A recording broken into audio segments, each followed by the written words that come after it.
Coucou tout le monde, bienvenue dans un nouveau épisode. Pour ceux qui ne me connaissent pas encore, mon prénom c'est Maria, j'ai 21 ans. Je suis actuellement créatrice de contenu sur les réseaux sociaux. Si vous ne me suivez pas encore, vous le ratez, cette chance d'apprendre plus sur le fitness. Parce que je vous mets des petites vidéos, fitness, motivation, lifestyle. Il faudrait que je fasse un peu plus de vlogs, c'est vrai. Mais je vais m'y mettre, c'est promis.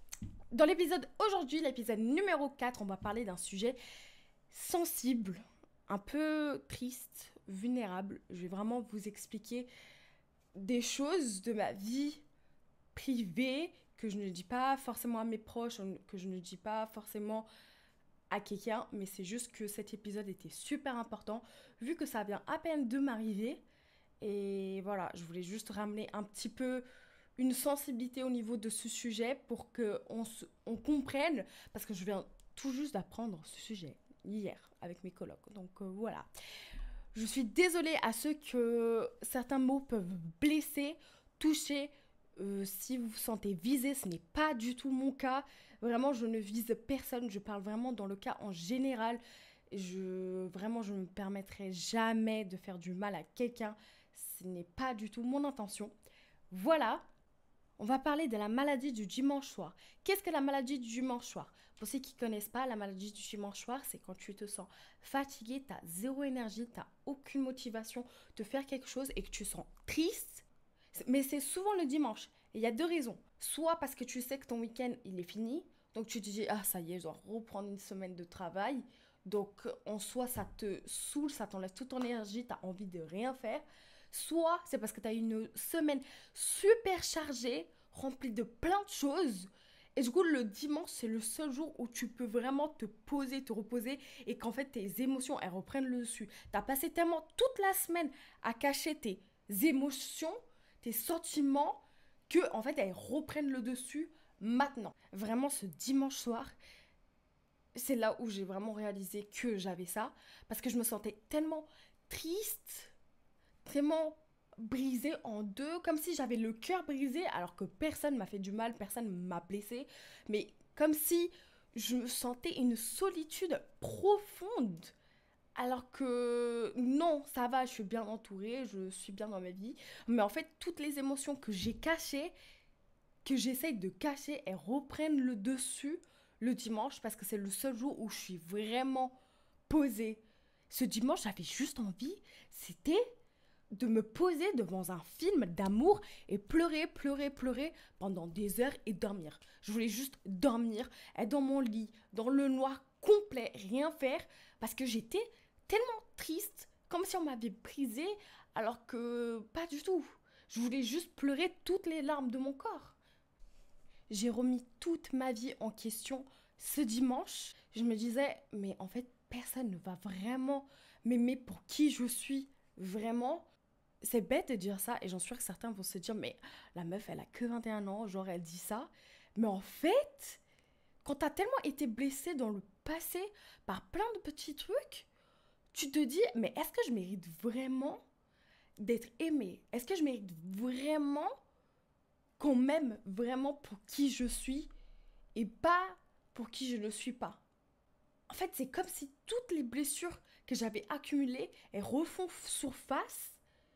Et même si je pense plus à cette personne actuellement, il m'a quand même laissé des cicatrices que je continue à essayer de guérir. Et en fait, j'étais tellement occupée à occuper mon esprit à penser à quelque chose d'autre que je ne me suis pas laissé un moment pour réfléchir sur la situation et pour guérir vraiment. En fait, il s'est passé tellement de choses que j'ai voulu faire en sorte que ça n'était pas arrivé. Genre la blessure, elle est arrivée et j'ai fait comme si c'était normal. Ouais, c'est pas grave, c'est pas grave. J'ai encaissé pire. Je vais bien survivre à ça alors que j'ai survécu à pire. Alors que je m'étais pas laissé du temps pour vraiment réfléchir et me dire mais en fait c'est une dinguerie ce qu'on m'a fait. C'est vraiment grave ce qu'on m'a fait.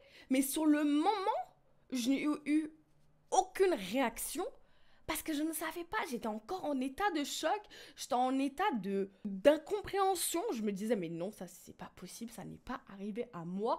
Ben, en fait, si ma grande, c'est arrivé à toi, et ça n'arrive pas que à toi, ça arrive aussi aux autres. Donc réveille-toi. En vrai, en mine de rien, ça joue tellement sur moi et ça impacte tellement ma vie au quotidien parce que maintenant, si j'essaie de bâtir une relation avec quelqu'un d'autre, ma confiance, elle est à zéro. Je me méfie, je suis tout le temps en mode pourquoi la personne a fait ça, pourquoi la personne a réagi de telle manière. Parce que quand ces petites choses sont arrivées, bah, moi je faisais la blague, je les voyais pas. Et maintenant j'en paye les conséquences parce que du coup je suis méfiante. Du coup ça m'empêche d'avoir confiance en la personne et d'être vraiment moi-même, d'être libre. Parce que j'ai tout le temps peur qu'on vienne me blesser à nouveau. J'ai vu une phrase qui disait on cherche dans un partenaire tout ce qu'on n'a pas eu pendant notre enfance. Et c'est vrai. Comment est-ce qu'on peut m'en vouloir de l'amour alors que j'en ai jamais reçu? Attention, je suis pas en état de victime, je suis pas en train de dire que je suis pas en train d'essayer de faire ma victime, je suis juste en train d'essayer de vous faire comprendre pourquoi je réagis de telle manière parce que avant, je ne comprenais pas pourquoi je réagissais de cette manière. Et j'ai appris avec le temps, j'ai appris avec mon entourage qu'en fait, je réagissais de cette façon-là parce que je répondais à certaines croyances, à certaines choses qui s'étaient passées dans mon enfance. Tout ce que moi je veux, c'est de l'amour, de l'affection, d'être rassuré. Tout ce qu'un parent devait faire avec moi, mais ne l'a jamais fait. Et c'est donc ça que je cherche dans un partenaire. Tu peux pas en vouloir à une fille d'être partie voir le mauvais gars alors qu'elle n'a jamais eu le bon exemple à la maison. Je n'ai jamais connu mes parents ensemble. Je ne sais pas c'est quoi un vrai couple heureux.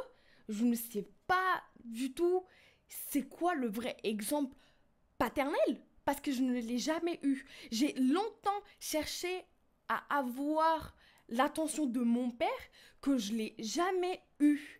Et il a tellement de la chance de se dire, ok, malgré que je n'ai jamais été là pour ma fille, elle a quand même bien tourné parce qu'en soi, j'aurais pu avoir des plus grosses daddy issues, alors que c'est le cas, mais je fume pas, je bois pas, je ne me vends pas, je fais pas des trucs de dingue. Enfin, je reste carré, je sais ma valeur, je me dis, ok, ça, c'est comme ça que je dois faire, et puis basta. Je vais pas me perdre parce que je n'ai jamais eu cet exemple paternel. C'est trop facile de juger quelqu'un parce qu'on voit, trop facile de dire ah mais t'es belle, tu dois avoir 400 mecs derrière toi et tout. Mais ma grande, c'est pas parce que j'ai 400 mecs derrière moi que qui sont forcément les bons.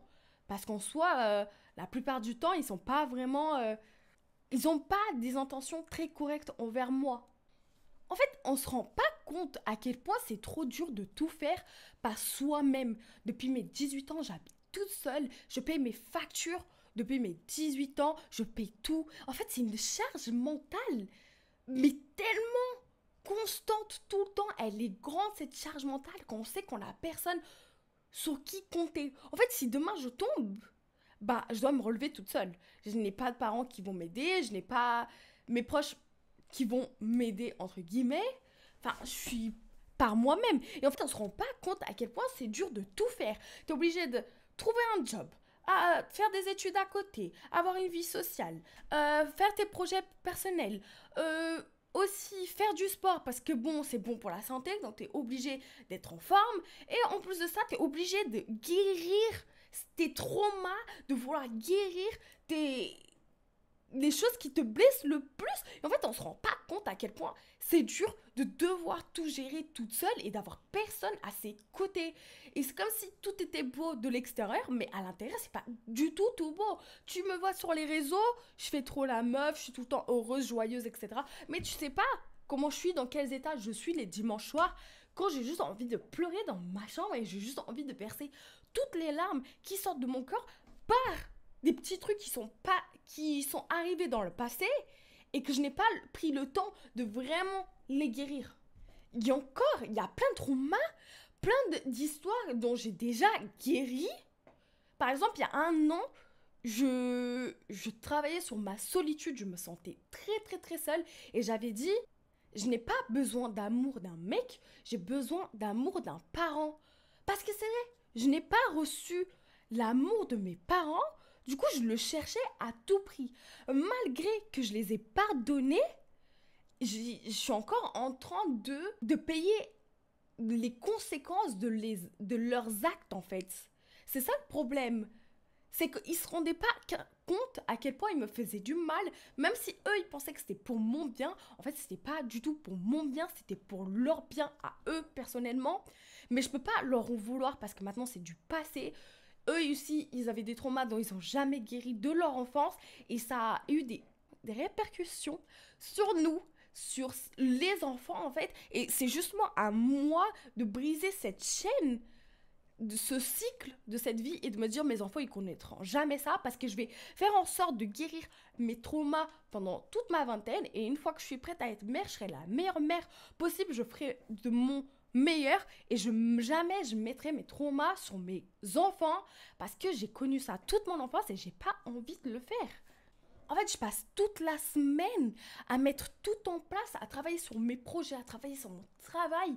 Parce que je me suis dit, ok, je vais quitter mon travail, mon 35 heures, et puis ça va être plus simple, la vie va être plus facile. Pas du tout. Je passe des heures à éditer des vidéos. Ça là, tout ce que je vous dis, j'ai passé 1 heure et demie à écrire, malgré que je le dise oral, mais j'ai mis des idées sur une feuille. Après, j'en ai encore 1 heure à filmer. Encore 1 heure et demie, 2 heures à éditer. Je passe des longues heures à éditer les réels sur Instagram et tout ça. Et je veux un résultat. Je veux un résultat. En fait, tous les jours, mon cerveau, il travaille.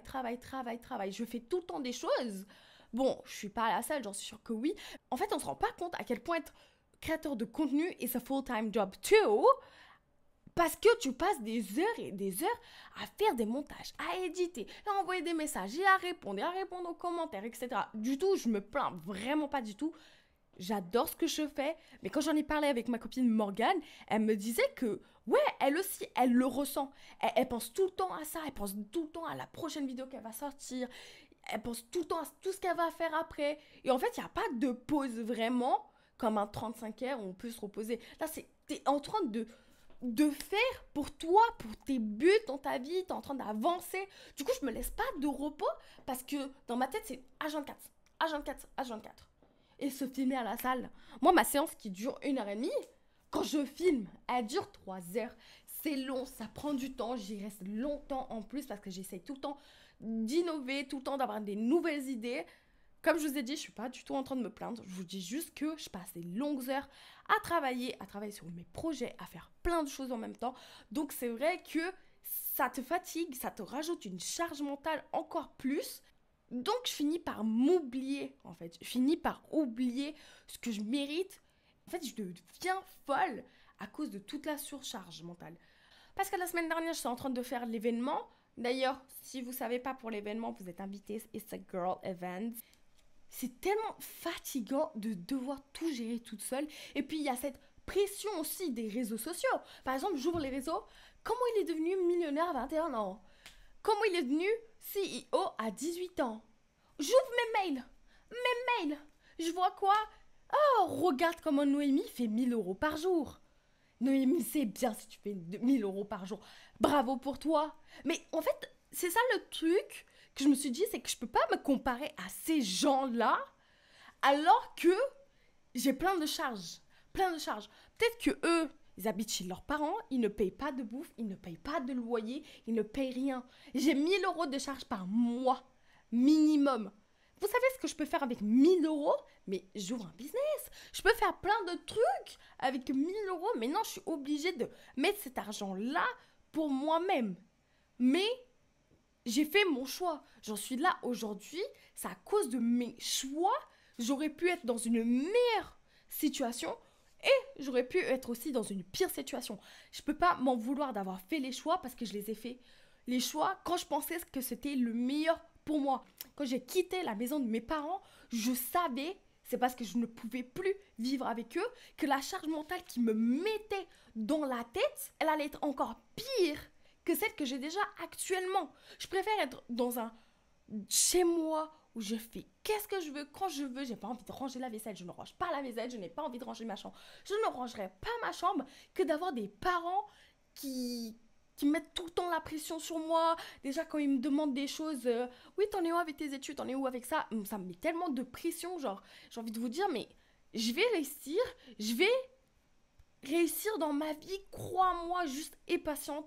Me demande pas ça parce qu'en fait, ça me fout tellement plus de pression, ça me met dans le mal. Parce que je suis tellement...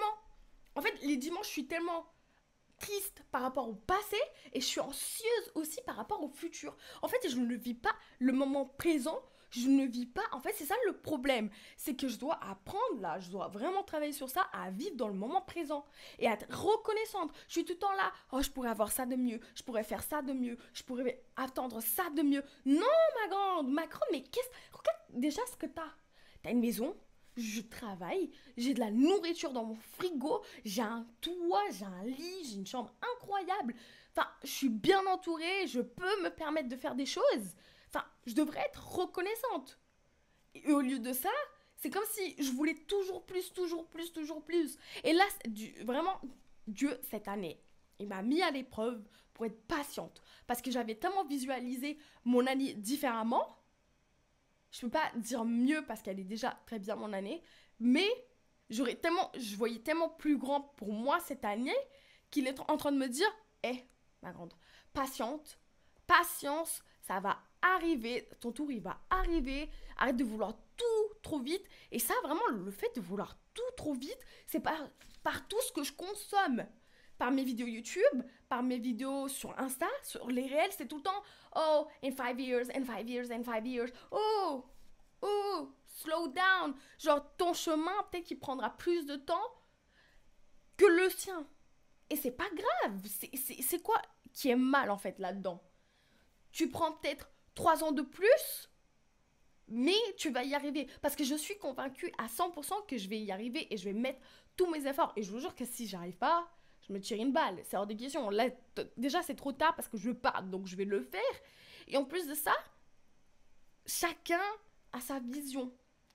C'est trop facile quand mes potes ils me disent ouais mais Maria j'aurais été toi, j'aurais fait ça, ça, ça, ça, ça, ça, ça. Oui mon grand, mais paye mes factures. Paye ma facture. Trop facile de lâcher, de dire oui vas-y, lâche-toi, lâche ton boulot, quitte ton boulot, vas-y, fais ça, va faire ça, voyage en grand. Est-ce que je suis complètement d'accord?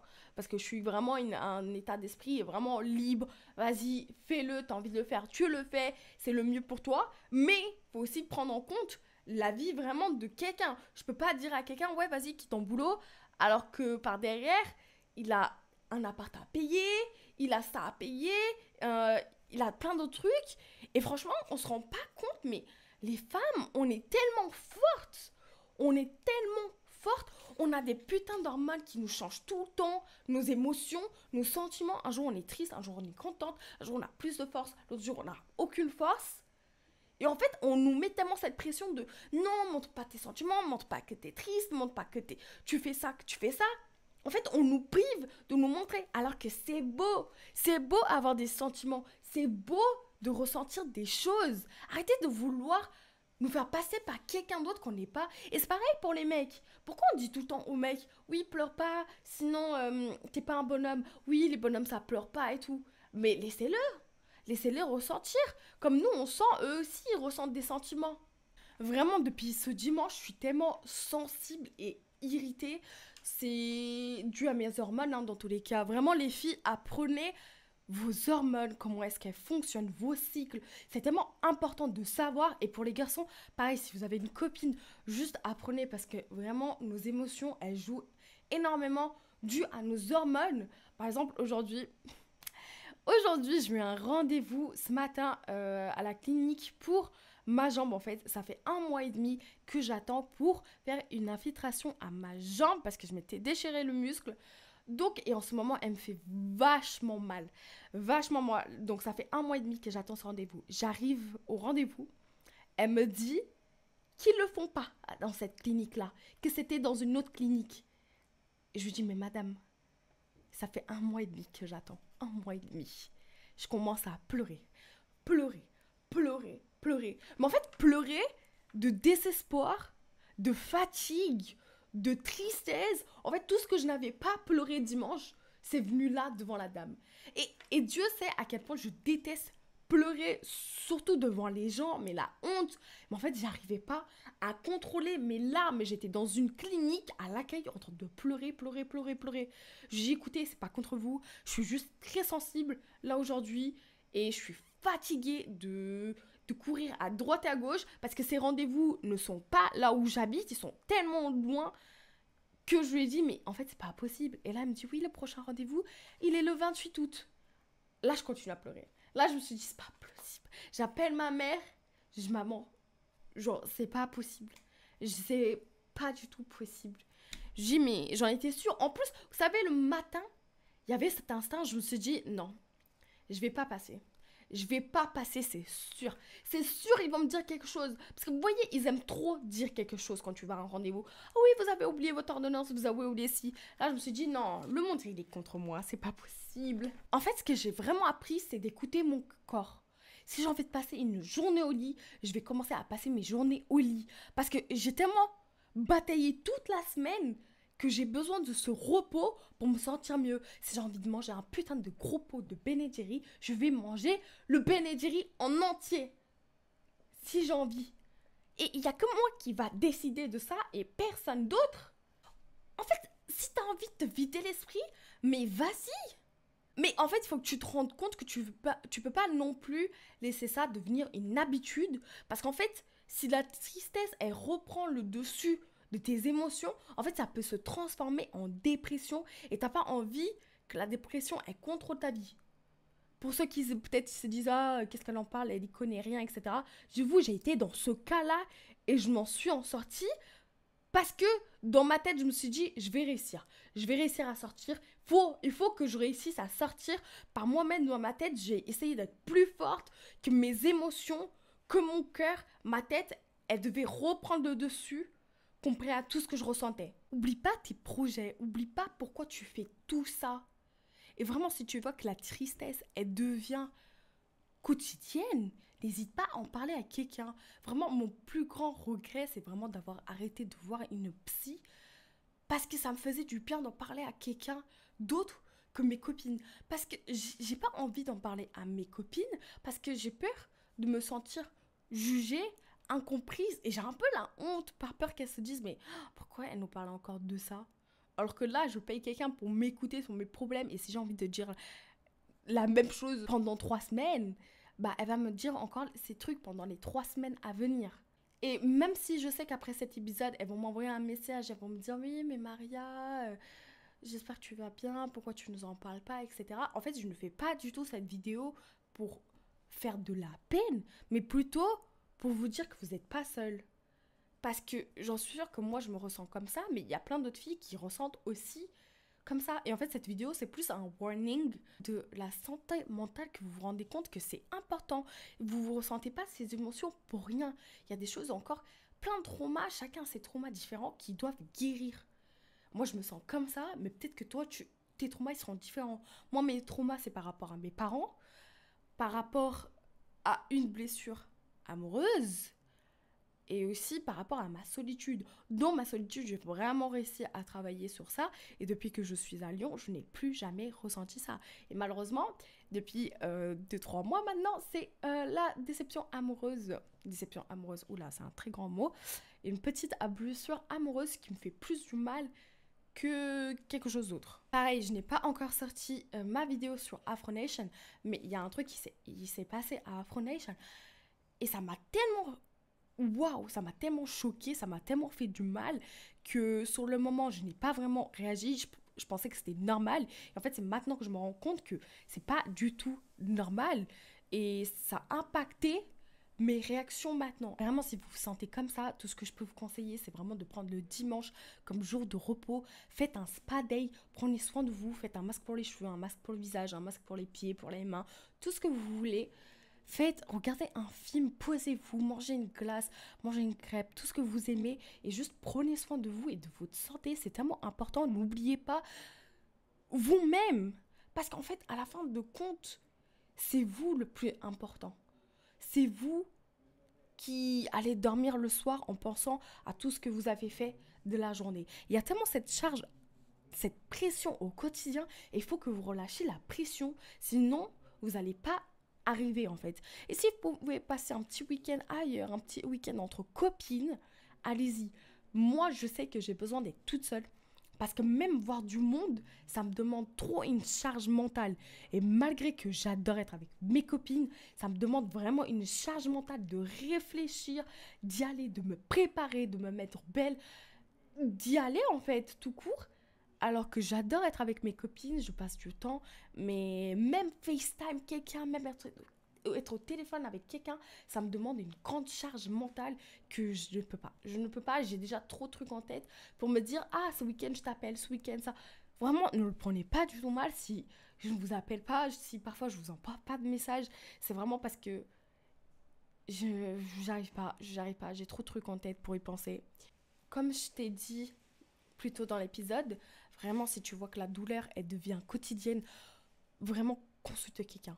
Fais attention à toi, ne laisse pas tes émotions contrôler ta vie et quand même le sens de tes émotions, contrôle tes émotions, ça il faut que tu fasses part de ce qui est bon et ce qui est pas bon pour toi. Ne rentre pas dans une phase de tristesse profonde et même voire dépression. Parce qu'après, une fois que tu rentres dedans, c'est très compliqué de t'en sortir, mais tu peux t'en sortir par toi-même. Donc apprends vraiment à contrôler ton mindset, ta tête. Et je pense qu'on va faire un épisode sur ça, comment moi j'arrive à contrôler ma tête, comment est-ce que j'arrive à mettre en pause mes émotions pour vraiment, dans certaines situations, je sais quand est-ce que je dois vraiment réfléchir avec mon cœur et quand est-ce que je dois réfléchir avec ma tête. C'est pareil pour les déceptions amoureuses. Peut-être qu'il vous a brisé le cœur, qu'il vous a fait du mal et que vous dites « Ah, je vais retourner vers lui, etc. » Non, non, non, pas une bonne idée. Pourquoi en fait retourner vers quelqu'un qui vous a déjà fait du mal? Certes, dans votre cœur, vous l'aimez, mais il vous a fait du mal. Il vous a blessé. S'il vous a trompé, il vous a trompé. Vous vous rendez compte? N'allez pas vers quelqu'un qui vous a fait du mal parce qu'il va vous faire du mal à nouveau, que ce soit une deuxième ou une troisième fois, ça va tout le temps continuer à se reproduire. En tout cas, si tu as vraiment besoin de te vider l'esprit, d'aller ailleurs, vas-y, fais-toi un petit week-end, vas-y, fonce. Sache que ta santé mentale est super importante parce qu'une fois que tu perds ta santé mentale, c'est très compliqué de se reprendre en main. Tu perds toute motivation de ta vie, tu perds motivation de faire quelque chose et vraiment c'est pas du tout ce qu'on veut. Donc j'espère vraiment que vous allez pas oublier qui vous êtes, vos émotions, écoutez votre tête et en même temps votre cœur, mais plus votre tête, ok? Donc voilà, je sais que c'était un épisode un peu plus spécial, pas comme d'habitude, mais c'était plutôt, comme je vous ai dit, plutôt un petit peu un warning. Faites attention, prenez soin de vous, vraiment, n'hésitez pas à m'envoyer un message sur Instagram, on pourra en parler. Vu que l'épisode est fini, je vais vous expliquer un peu plus sur l'événement. L'événement, c'est un événement entre filles. Il y aura moi, Anaïs et Morgane qui allons parler sur nos expériences. Le titre de l'événement, c'est être dans la vingtaine. On va aborder tous les sujets comme se lancer, croire en ses rêves, développement personnel. On va vous expliquer nos histoires, comment est-ce qu'on est arrivé là, les leçons qu'on en a tirées, malgré que j'ai 21 ans.